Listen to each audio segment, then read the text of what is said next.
بڑی گہری دوستی تھی، لیکن جب وہ گورنر بن گئے نا تو آپ نے فرمایا بس بھئی اب تو نے عہدہ لے لیا ہے، یہ بندے کو ٹھیک نہیں رہنے دیتی چیزیں، اب تو عہدے میں چلا گیا۔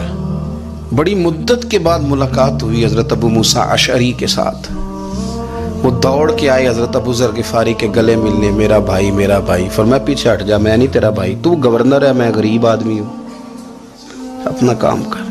پھر دوڑ کے آئے، فرمایا ابو ذر تو میرا بھائی ہے یار، اکٹھے پڑھتے تھے حضور۔ فرمایا نہیں، جا تو نہیں میرا۔ پھر آئے، جانتے تھے نا یہ سچا بندہ ہے، یہ سچا بندہ ہے، یہ تقریروں والا نہیں، صرف وعظوں والا نہیں، اس کے اندر بھی بڑی سچائی ہے۔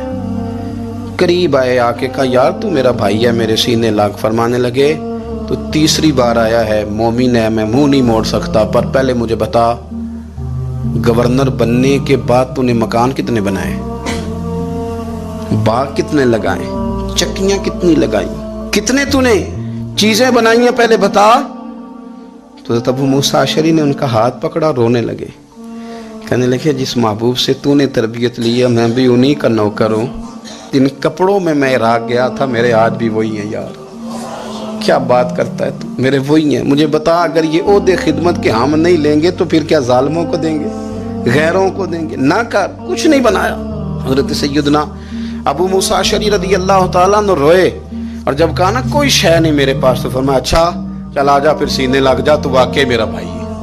پھر حضرت ابو ذر غفاری نے محبت فرمائی، وہ درویشی، وہ فقیری، وہ سادگی، وہ نورانیت، وہ دل کے ساتھ اندر۔ ہمارے تو بہت سارے لوگ ہیں جو کہتے ہو کہاں لے جانا ہے مال، کیا ضرورت ہے مال کی، ہر وقت مال کی مخالفت کرتے ہیں، لیکن دل ان کا کہتا ہے کہ آئے صحیح، کسی طریقے سے پہنچے صحیح۔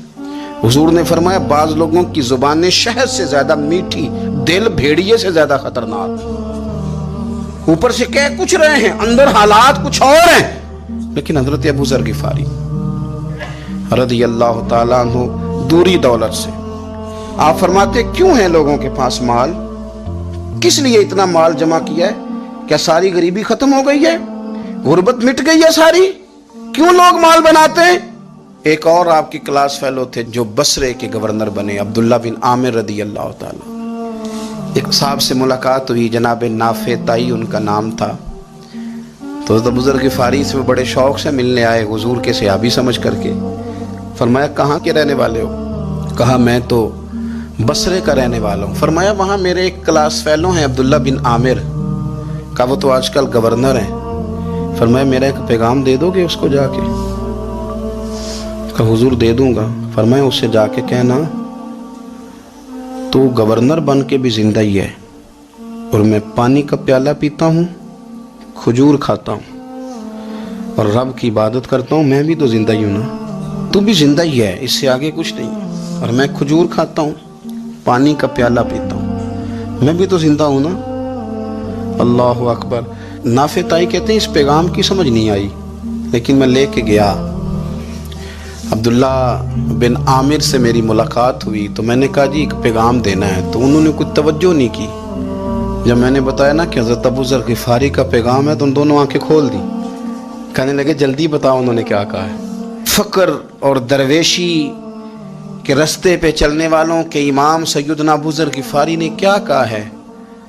تو کہتے ہیں مجھے پاس بٹھا لیا، شفقت فرمائی، کہنے لگے اب بتاؤ انہوں نے کیا کہا ہے؟